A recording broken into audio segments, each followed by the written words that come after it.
Namastê, o Deus que habita em mim saúda o Deus que habita o coração de todos.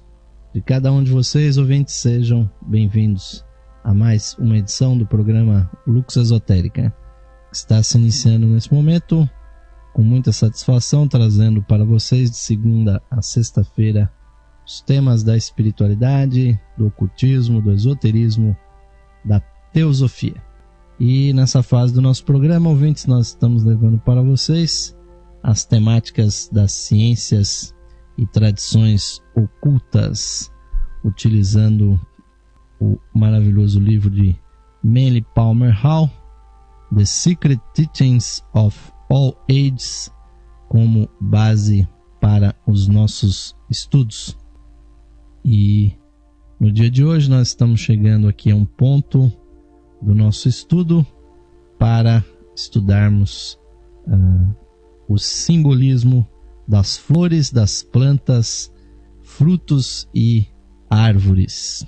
Essa que é uma das partes mais interessantes do simbolismo esotérico.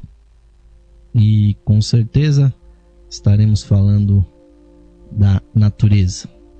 A natureza, ouvintes, que é a mãe de tudo e de todos, nós precisamos estar cientes da nossa relação profunda com a natureza. A natureza não é propriedade do ser humano. Nós, na verdade, fazemos parte da natureza e temos que saber, ouvintes, respeitar esse grande princípio, pois o homem, todo o seu trabalho no mundo, está causando muito mal para o meio ambiente e está não só sujando, intoxicando, mas principalmente enfeiando a natureza. Então nós vivemos muitas vezes em ambientes inadequados, ambientes insalubres, porque o ser humano não se encontra dentro da sua relação com a natureza. E no dia de hoje, de uma forma muito grata, nós vamos trazer para vocês algo desta sabedoria profunda que nos traz Manly Hall no seu livro, pois ele vai nos falar exatamente desta profunda relação que existe entre o ser humano e a natureza.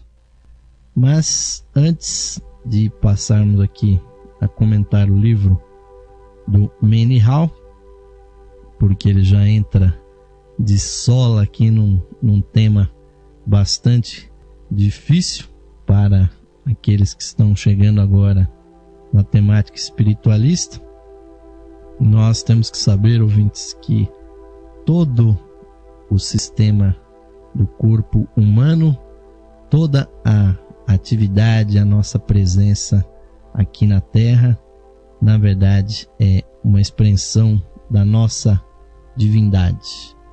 Nós jamais devemos esquecer isso.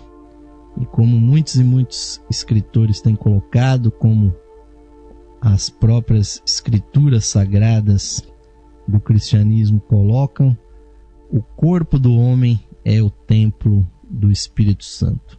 Então não há uma única função do corpo humano que não deva ser considerada como sagrada.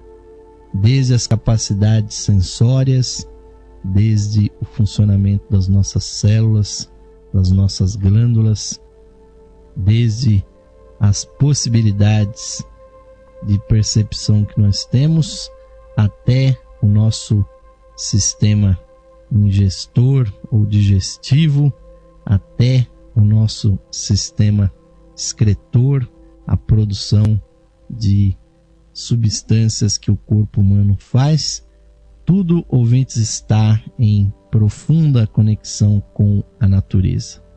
E nós temos que ter olhos abertos, temos que ter uma comunhão profunda com a natureza se nós quisermos entender o ser humano.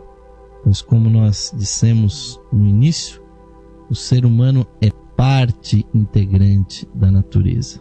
Nós não somos donos desse planeta, não somos donos da natureza, não somos proprietários de nada que existe no universo, mas sim nós devemos nos integrar. Devemos ter uma visão não só ecológica, mas uma função de que o ser humano é vivo dentro de um outro grande organismo vivo, ou dentro de outros grandes organismos viventes. E a nossa consciência só é possível através da manifestação de milhões, bilhões, trilhões de células e outros pequenos seres vivos que se compõem, que se ajuntam e permitem então que o ser humano viva.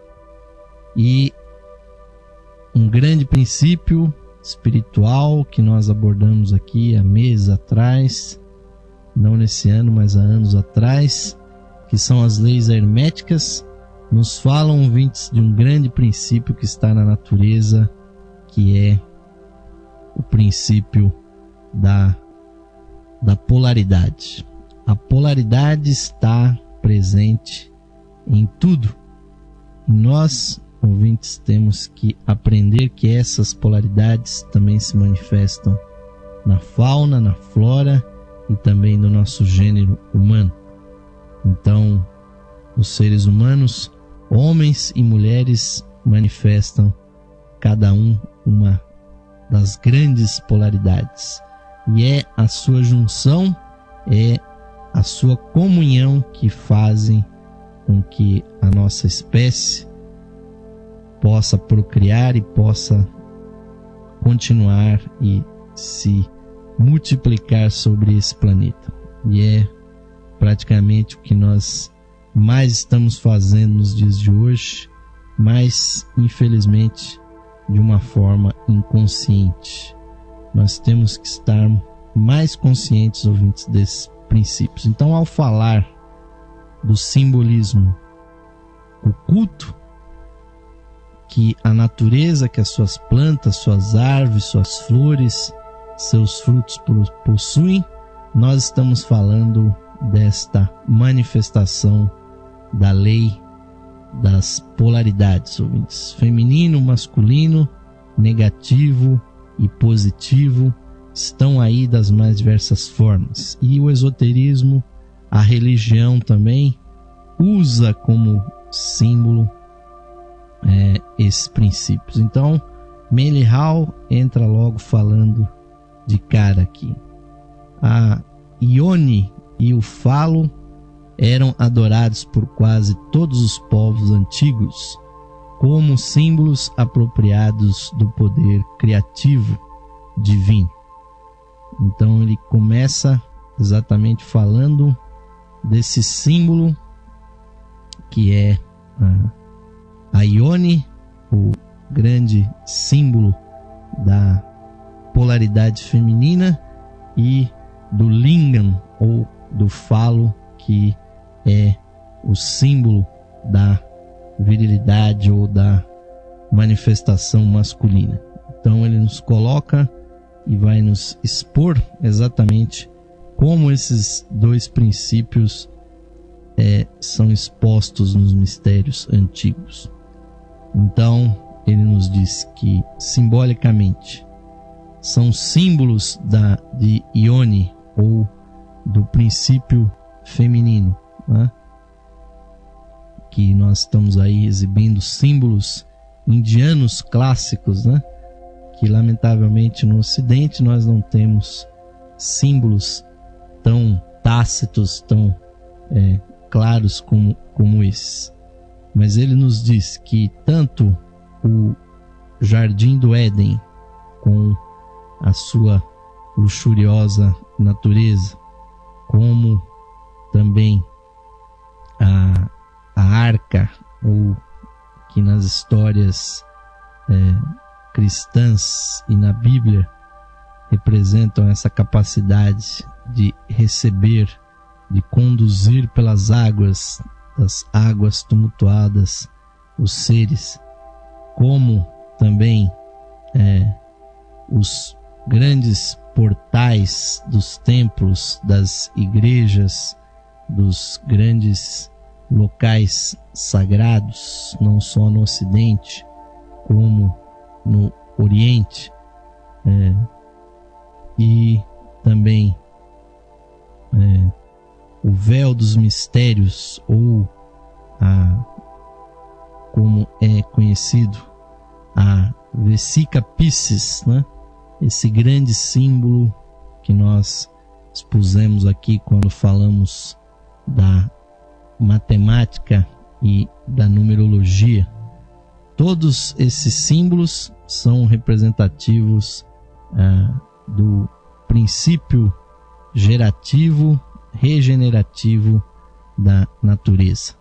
E além desses também nós temos o Graal, ou o cálice, que também é um representante dessa capacidade interna, que é representado muitas vezes nas artes, com os arcos, com as portas de entradas das igrejas ou dos templos, das catedrais, e que contém dentro de si a raiz oculta, o poder oculto da Trindade, a raiz de 3, que era um número irracional, que era tido como sagrado e secreto pelos pitagóricos.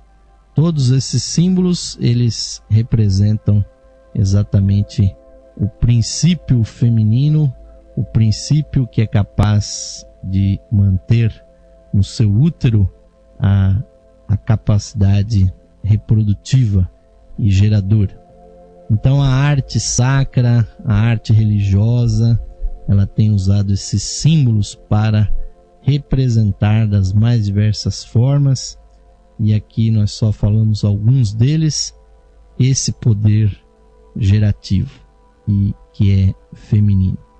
Mas também há a simbologia masculina, pois é o outro polo necessário.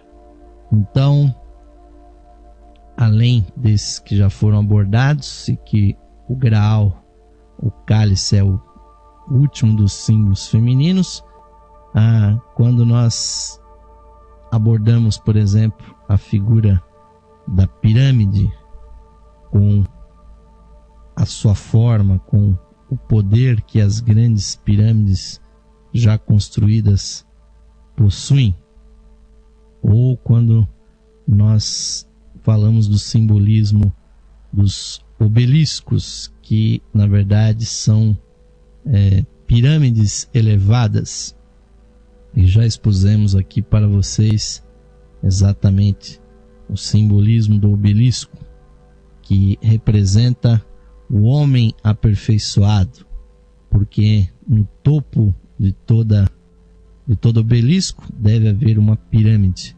Então o corpo do obelisco representa o quadrado, ou a matéria, o corpo que se eleva para os céus, jogando para o alto, elevando, exaltando a Trindade, ou os poderes internos ocultos do ser humano. E além disso, e nós podemos ver que há locais, né, como a Praça do Vaticano, diante da Basílica de São Pedro, a Praça de São Marcos no Vaticano, que tem, né, no seu centro um grande obelisco, que aliás foi trazido do Egito. Ele tem exatamente a representação dupla da praça como um todo, um grande espaço vazio, representando o princípio feminino, e aquele obelisco no centro da praça, representando o falo, ou o poder regenerativo masculino. São representações que, por exemplo, as grandes cúpulas das catedrais também representam esse grande poder feminino, a própria sabedoria que está sempre prenhe das transformações que são possíveis acontecer, e outras figuras mais simples como cones ou como as torres, os prédios, os arranha-céus e também zigurates, outras torres e prédios que se ergam no espaço, chegando até mesmo aos monolitos, né? Todos eles são representações, e há muitos outros, são representações do princípio masculino. Então são essas duas forças que estão constantemente em ação, se autofecundando, se relacionando para que o mundo tenha realmente a continuidade e tenha a sua todo o seu desenvolvimento. Então, nos Mistérios de Eleusis, nos diz aqui Manly Hall, que foi o maior de todos os cultos e das mais antigas sociedades secretas.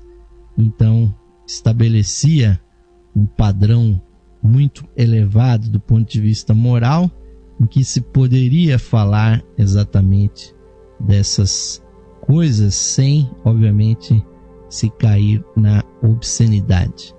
Infelizmente, no mundo ocidental, no mundo que nós chamamos de moderno, né, esses assuntos eles ficam legados a um segundo plano, porque infelizmente a cultura judaico-cristã, ao contrário de povos antigos, não sabe reconhecer no corpo físico do ser humano o local onde a divindade se manifesta. Apesar dos seus textos sagrados dizerem isso, então quando representações até do corpo humano são feitas até no nível artístico, infelizmente há uma rejeição.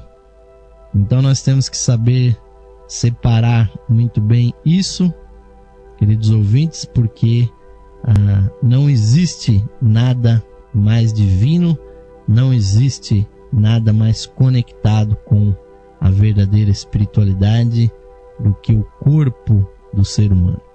Por isso que a própria arte, a escultura, a pintura, todos os grandes gênios e mestres destas artes reconhecem que representar o corpo humano e a sua inclusão na natureza é a forma de arte, a forma mais perfeita de representar a divindade, porque ela se encarna na natureza. Então, é assim, ouvintes, nós não podemos jamais olvidar esse aspecto, porque se a nossa arquitetura constrói monolitos, prédios, catedrais, praças, pórticos e ergueu pirâmides, mas ainda hoje ergue os seus símbolos que tem internamente esse simbolismo, o que se está cultuando, o que se está relembrando é o poder oculto, o poder regenerativo, criativo que existe dentro de cada ser humano.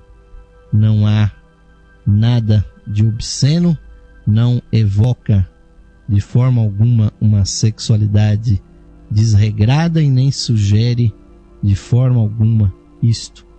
Então nós temos que relembrar que todas as representações, inclusive de espadas, de objetos pontudos, pontiagudos, cortantes e principalmente na iconografia, na representação gráfica, artística, também evocam esse princípio.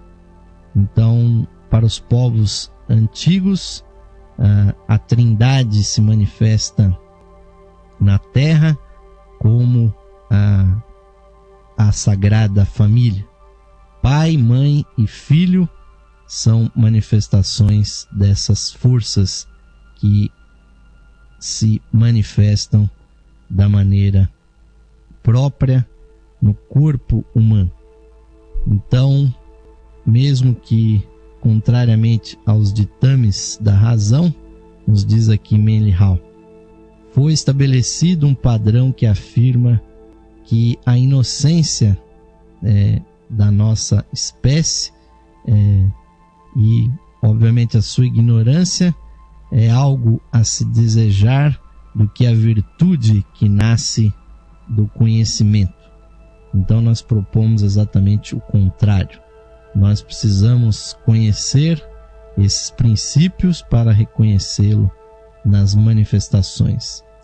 Então, esperamos, que finalmente o homem venha aprender que ele nunca precisa ter vergonha da verdade, e isso inclui a sua própria natureza corporal. Até que ele aprenda isso, ele infelizmente não poderá se unir a Deus como ele gostaria, pois se o corpo é a expressão da sabedoria divina, se o homem o rejeita, ele também rejeita a criação, rejeita, infelizmente, a sua natureza mais profunda.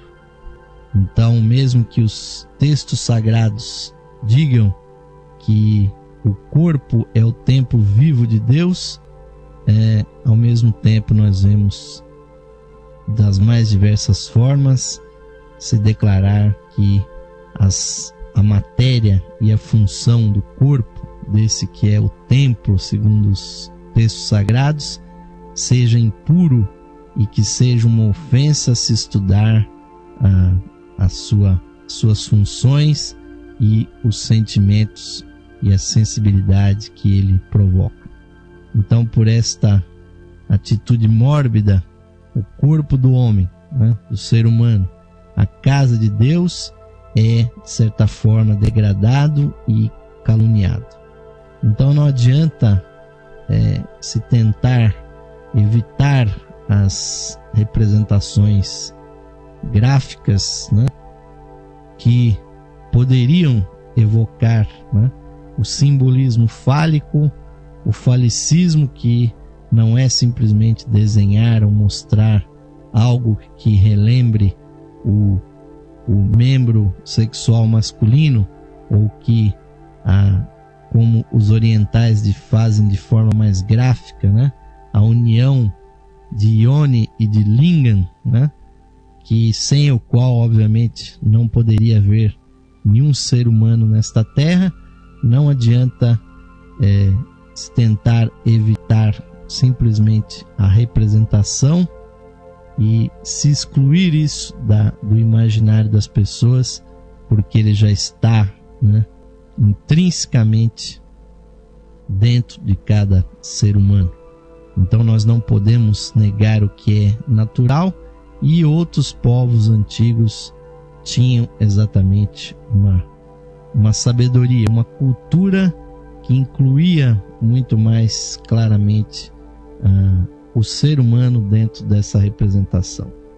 Então, o primeiro bloco do programa foi só para introduzir o assunto, porque no segundo bloco nós pretendemos falar, mesmo que seja aceleradamente, das plantas, das flores, e como algumas delas também, não só por serem da natureza, por serem elementos naturais, mas porque no nosso inconsciente, na sabedoria das idades, as plantas também fazem parte do simbolismo esotérico, que é o objetivo dessa nossa série de programas, ouvintes. Então vamos fazer aquele nosso tradicional intervalo, enquanto eu refresco aqui um pouco a garganta.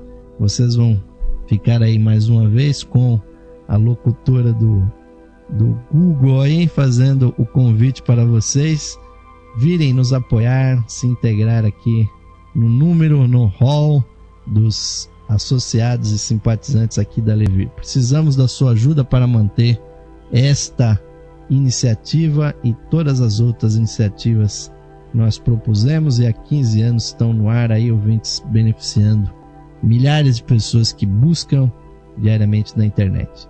Vamos ao intervalinho e voltaremos já.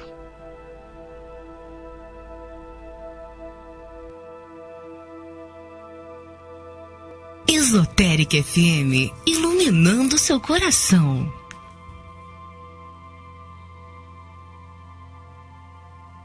Saudações, amigos e amigas ouvintes sintonizados no programa Lux Esotérica, que vai ao ar de segunda a sexta-feira às 21 horas, com a apresentação de Osmar de Carvalho.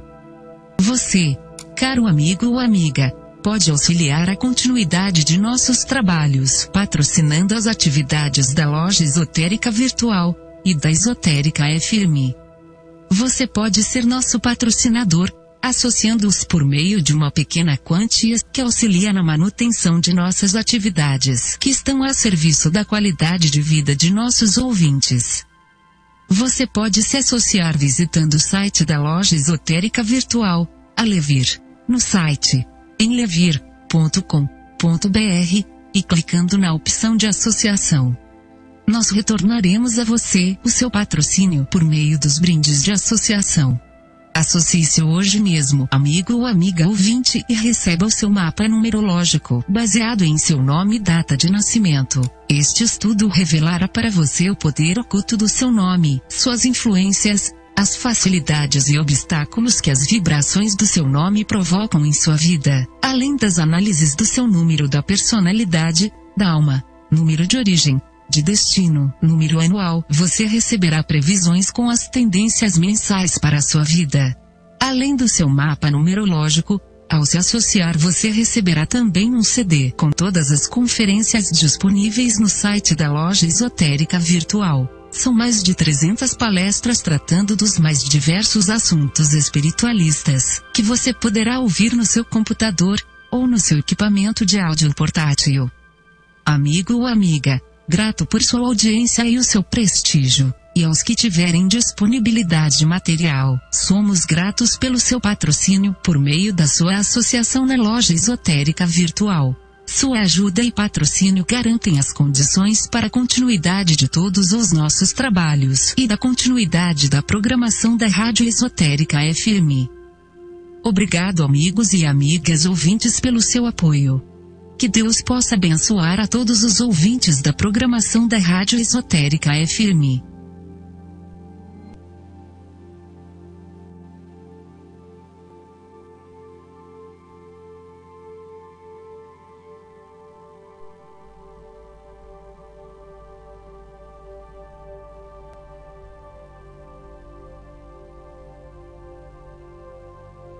Sim, amigos ouvintes, estamos voltando agora para o segundo bloco do programa Lux Esotérica de hoje. Estamos falando com vocês sobre o simbolismo das plantas, das flores, dos frutos, das árvores.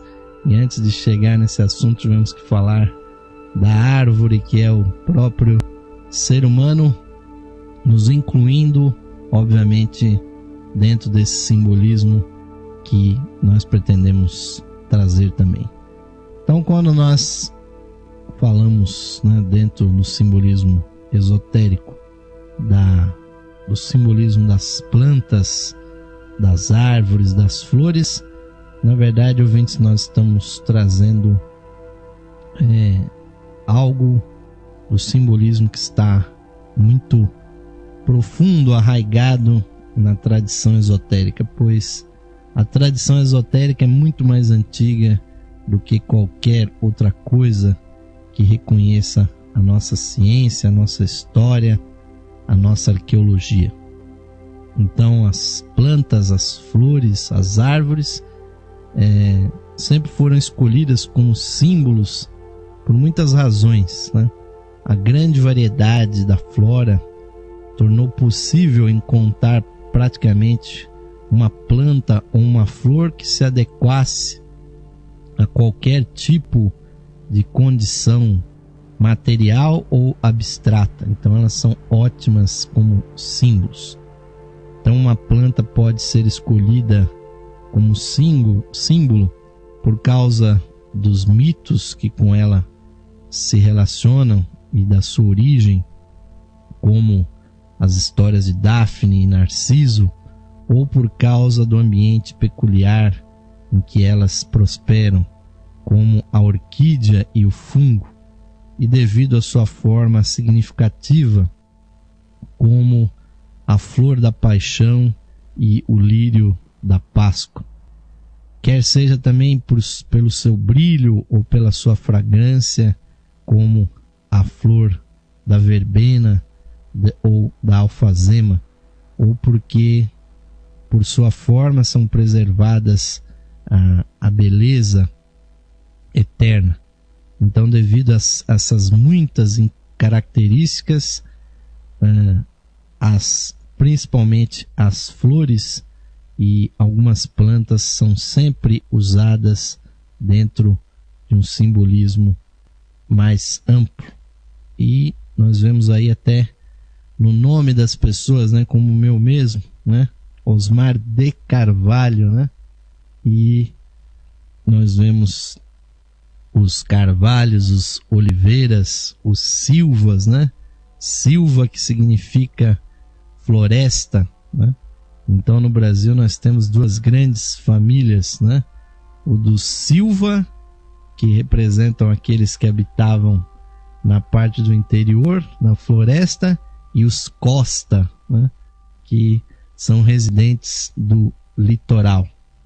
E nós sabemos, um informe da história, que quando o povo judeu foi perseguido na Europa, principalmente na Espanha e em outros países, os judeus tiveram que abandonar os seus nomes de origem e adotaram então o nome das mais diversas plantas, dos oliveiras, dos carvalhos, dos freixos, né? E de plantas, né, que davam frutos, né, os figueiras, e por aí vai, que até hoje nós vemos aí se reproduzirem no nome das pessoas, que evocam exatamente como no carvalho a dureza e a resistência das suas fibras, né, da sua madeira portentosa, ou dos frutos não só comestíveis, ou das suas flores realmente belas, que então se incorporaram aí no nome das pessoas. Mas para falar um pouco desse simbolismo, nós podemos, né, focalizando um pouco mais a espiritualidade, a grande flor que realmente remete ao simbolismo espiritual é a flor de lótus, né? O lótus, que é uma flor que partilha dessa natureza de 3 elementos, pois ela nasce na terra, no lodo, no fundo dos igarapés, passa com o seu caule pela água e finalmente floresce no ar acima da água.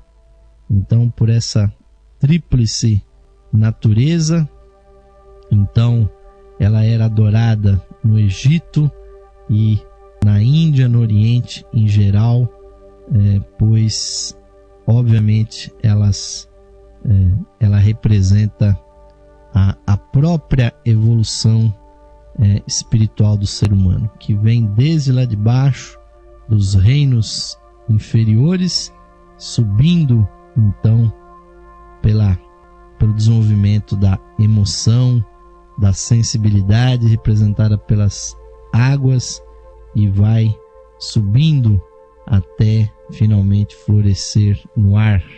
O ar que representa a mente, a consciência. E outras flores são muito representativas também para algumas tradições espiritualistas, como as rosas, né? Principalmente entre os Rosa-Cruzes, né? O ocultismo ocidental, ele tem o símbolo das rosas representando exatamente os chakras, os centros energéticos que o ser humano possui. Então, os orientais falam exatamente que cada chakra, cada roda, pois chakra quer dizer roda de energia, tem uma certa quantidade de pétalas, né? Que então a rosa na cruz, né, ficou sendo representativo desta natureza que desabrocha e oferece a sua beleza ao mundo, e no centro da cruz, que também é um símbolo fálico, é um símbolo do poder da energia divina que desce do alto e se embrenha na matéria e permite que haja a transformação de tudo ou de todas as coisas. E outras plantas e árvores famosas, nós temos a famosíssima árvore Yggdrasil da tradição nórdica. Esta árvore que participa do famoso cultus arborum, ou seja, o culto às árvores, e se dizia que a árvore Yggdrasil, pelo menos como os nórdicos a mencionavam, ela tem não na terra as suas raízes, mas sim no céu. Então o culto das árvores, como representativos da divindade, foi prevalecente em todo o mundo antigo. Templos foram construídos frequentemente no coração de bosques sagrados, e cerimônias sagradas noturnas foram sempre conduzidas sob os ramos das grandes árvores espalhadas por toda a floresta, e fantasticamente decoradas e enfeitadas em honra das suas divindades, que eram seus patronos. Em muitos casos se acreditava que as árvores possuíam os atributos do poder divino e da sua própria inteligência, e daí então que estar com a natureza e estar sobre essas árvores sagradas era muito necessário, e sempre se buscava realizar os rituais nas florestas. E também a beleza, a dignidade, a solidez e a força das árvores, como os carvalhos, os umeiros e os cedros, eram sempre conduzidos na adoção como símbolos de poder, de integridade, de permanência, de virilidade e também poder divino. Então os escandinavos, né, que cultuavam Yggdrasil, consideravam o macrocosmos, ou o grande universo, como uma árvore divina que crescia de uma única semente semeada no espaço. Os gregos, os persas, os caldeus e até os japoneses têm lendas que descrevem o eixo desta árvore em que gira a terra e sob a qual ela está atada, como se fosse um fruto de uma árvore infinitamente grande. E Kapila, na Índia, declarou que o universo era uma árvore eterna, e Brahma, que brota de uma semente imperceptível e intangível. E cada espírito ou chispa espiritual divina é apenas um broto dessa árvore que nós não podemos enxergar. Então, daí nós passamos ao profundo simbolismo da árvore da vida, a árvore da Cabala, a árvore cabalística, que é um sistema oculto de compreensão do próprio ser humano, pois não há como se estudar o ocultismo sem passar, nem que seja por um momento, pelo estudo das 12 grandes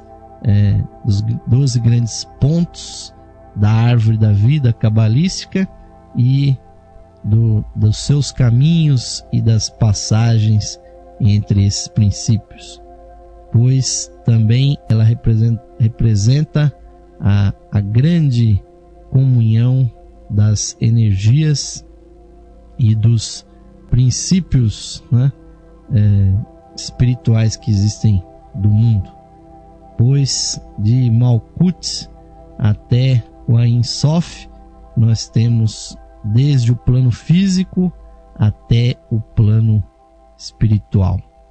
Então, as sociedades secretas têm na árvore da vida da Cabala desse conhecimento oculto como um grande método e uma maneira de se decorar, inclusive,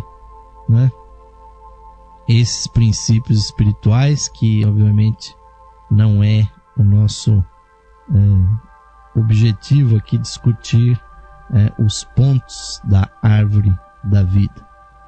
Mas essa árvore da vida, ou a árvore do conhecimento do bem e do mal, que é mencionado no Gênesis da escritura judaica, que depois se transforma também num texto da religião moderna, o cristianismo. Então, aí nesta árvore está escondida o grande arcano, o grande mistério esotérico, porque ela partilha exatamente do simbolismo divino que a árvore representa. Então ela é o ponto de equilíbrio, o segredo da imortalidade espiritual. Esta árvore do bem e do mal, do conhecimento, como o nome indica, representa a polaridade, o seu equilíbrio e o seu desequilíbrio, o segredo da mortalidade e da imortalidade. Então, os cabalistas, os judeus esotéricos, que estudavam dessa forma, atribuíam a coluna central da árvore da vida da Cabala e as suas ramificações exatamente o conhecimento da árvore da vida. E, como eles mesmos diriam, as forças desequilibradas parecem e desaparecem no vazio.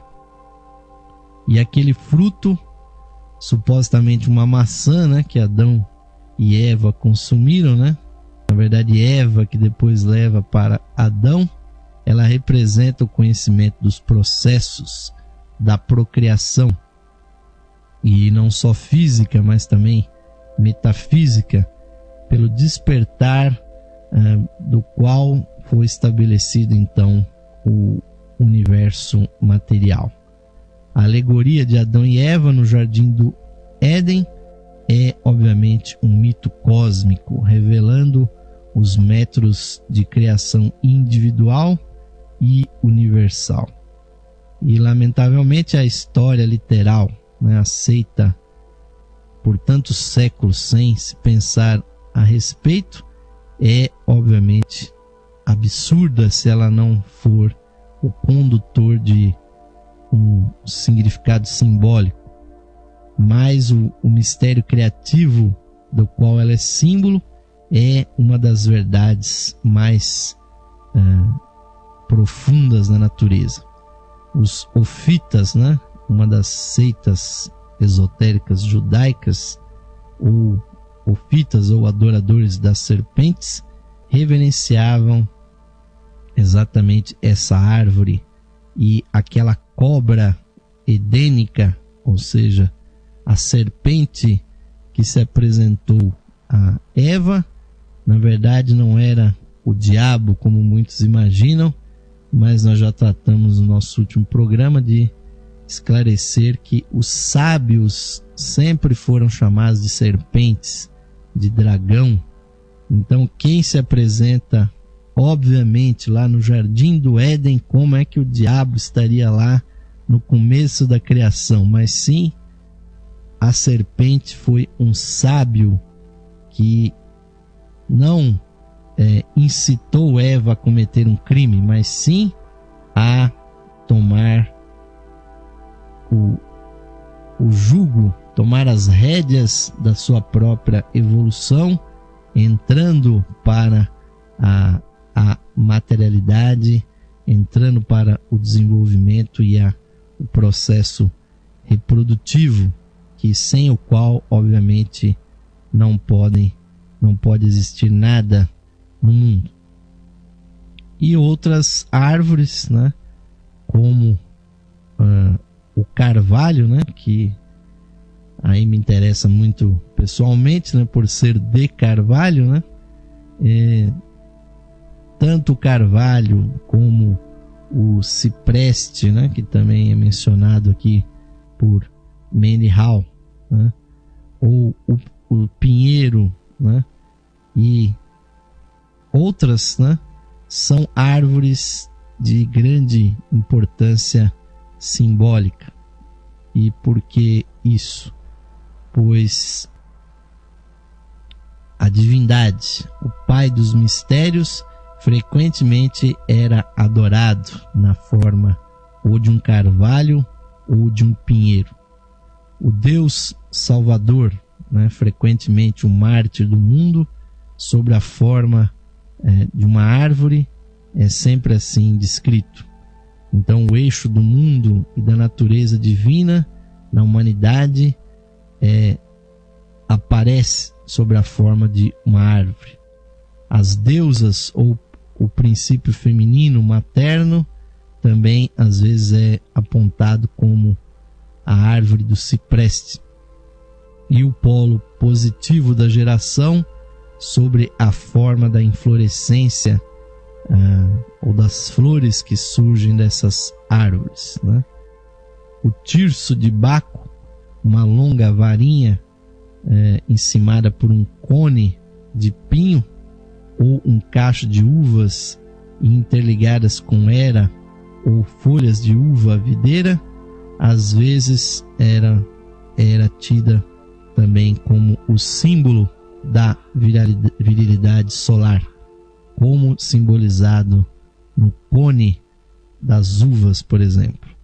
E nos mistérios frígios, Atis, o sol sempre presente, símbolo também do Salvador, morre sob os ramos da árvore do pinho, uma alusão ao globo solar no solstício de inverno, pelo menos no hemisfério norte. E por esse motivo o pinho era então uma árvore sagrada e que era cultuada.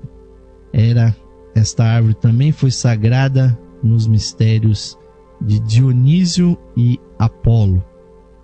E hoje em dia, lamentavelmente, as pessoas só lembram dos pinheiros, né, ou das suas pinhas quando chegam as famosas festas juninas, né? Pelo menos é um costume que ainda existe bastante aqui no Brasil.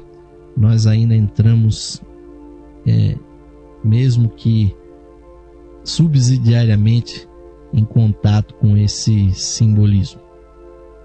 E outra árvore, né, que é de um simbolismo muito importante, além dos pinheiros e das suas pinhas, que nós já mencionamos, é a árvore da acácia, né?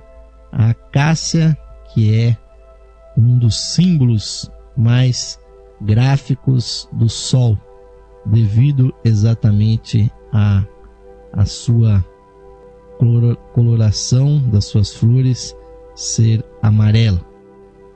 Então, existem inúmeras espécies de acácia, mas a maior parte delas tem exatamente flores amarelas, né? Então, entre os egípcios e também entre os judeus, a acácia, né, era tida dentro da mais alta estima religiosa. E entre os maçons modernos, os ramos de acácia, de cipreste, de cedro, né, ainda são considerados como emblemas significativos, né, pois justamente junto ao túmulo do mestre Abif foi colocado um ramo de acácia para que fosse reconhecido o local onde ele foi enterrado.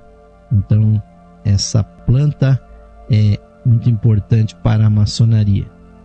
Mas muitas dessas plantas, como a acácia, como a oliveira, também usada no simbolismo maçônico, a sua importância se dá principalmente por serem árvores que se conectam com o simbolismo do Sol, né? Pois não existe, obviamente, nada superior ao Sol.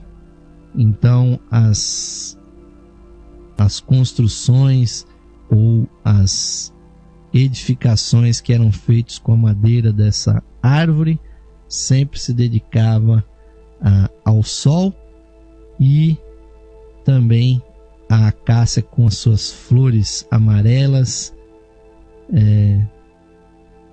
como exaltou a música, a famosa música de Luiz Gonzaga, a Acácia Amarela. Ela tem vários simbolismos. A acácia é o símbolo do equinócio, a ressurreição anual da divindade, e também é uma planta que em algumas espécies ela é sensível e encolhe quando nós a tocamos, né? Principalmente em variedades que existem aqui no Brasil, e também representa a regeneração e a imortalidade, e é o emblema dos mistérios antigos e altamente reverenciados, por ser um caminho iniciático, que é o caminho de retorno à própria divindade, né? Então a acácia e a acácia amarela, mais ainda pela própria cor das suas flores, nos evoca esse simbolismo profundo. E muitas outras plantas poderiam ser abordadas aqui no nosso programa, mas com certeza acho que já ficou muito claro, né, de que principalmente as árvores e as flores têm um simbolismo oculto muito importante. Agora, alguns frutos, né, também têm um simbolismo, como por exemplo frutas, né, e principalmente o suco da uva, né, que sempre foi usado nos mistérios egípcios, e nós vemos que a própria Eucaristia, que foi, por assim dizer, reformada ou reinstituída por Jesus Cristo, pois quando ele comungava com os seus discípulos, seus apóstolos, e eram todos judeus, então Jesus abençoou o pão, e que obviamente é outro fruto do trigo, e abençoou o vinho e ofereceu aos seus discípulos, dizendo que ali estava o seu corpo e ali estava o seu sangue. pois essas substâncias, principalmente o suco que vem das frutas, é o simbolismo da grande energia solar que passa pela natureza e sofre os processos de purificação. Então, assim como a acácia demonstra, né, a sua sensibilidade ao toque, e é uma característica quase humana, né? As plantas e os frutos são todos representações do poder de Deus, e a luz do sol, ela entra dentro das plantas pelo milagre da fotossíntese, e quando nós podemos ingerir um alimento, na verdade o que nós estamos comendo é a energia solar que foi transformada pelo milagre, pelo mistério das plantas, numa molécula energética que contém a caloria e que nós vamos reverter em glicose e vamos queimar nos nossos músculos e assim continuar vivos. Mas a fonte dessa energia é a divindade, cujo símbolo mais externo é o círculo solar e a sua luz. Então, ouvintes, há muitas outras plantas aí com simbolismos, inclusive mais complexos, que nós não vamos abordar, mas remetemos a todos para que vocês façam a sua própria pesquisa. Há, obviamente, todo um arsenal de informações sobre a magia, sobre a teurgia, o uso das plantas, dos seus elementais, mas não é a função do nosso programa trazer exatamente toda essa informação. Nós só quisemos dar aqui para vocês exatamente uma introdução a todo esse tema, e agradecemos muitíssimo aí a paciência, a audiência daqueles que estão nos acompanhando nesse instante, quer seja ao vivo, quer seja nas gravações. Termina aqui mais um programa Lux Esotérico, ouvintes, mas convido a vocês para a nossa última vibração. Vamos, ouvintes, uma vez mais volver a nossa atenção para o nosso eu interno, sentindo a vida que pulsa nos nossos corações. Fechemos os nossos olhos, sintamos o nosso batimento cardíaco e, com o poder da nossa mente, vamos sintonizar uma vez mais a luz que brilha no centro dos nossos corações. Façamos essa luz brilhar, ouvintes, se expandir por todo o nosso corpo, interpenetrar todos os nossos órgãos e envolver todo o nosso ser. Que essa luz purifique dentro e fora dos nossos corpos e principalmente ilumine o caminho da nossa evolução. Vamos, ouvintes, aproveitar esse momento solene para compreender, internalizar e realizar o sentido das palavras do mantra do ser interno, que nos dizem o seguinte: mais radiante do que o sol, mais puro que a neve e mais sutil que o éter, é o ser que habita os nossos corações. Esse ser sou eu. Esse ser somos nós, unidos a toda a vida manifestada no universo. Paz, paz, paz a todos os seres.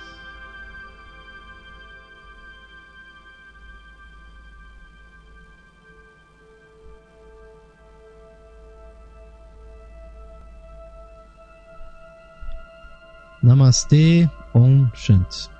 Amém, ouvintes? Que o Espírito da Verdade esteja sempre presente quando nós invocarmos a nossa chispa interior.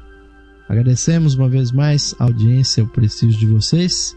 A todos desejamos um ótimo final de noite, um bom descanso. Estão todos convidados para a próxima edição do programa Lux Esotérica. Fiquem agora com a programação musical totalmente interativa aqui da Rádio Esotérica FM. Esperamos encontrá-los, ouvintes, e enviamos a todos o nosso virtual, mas fraternal, caloroso abraço para toda a audiência do programa Lux Esotérica. Até a próxima oportunidade. Uma boa noite a todos.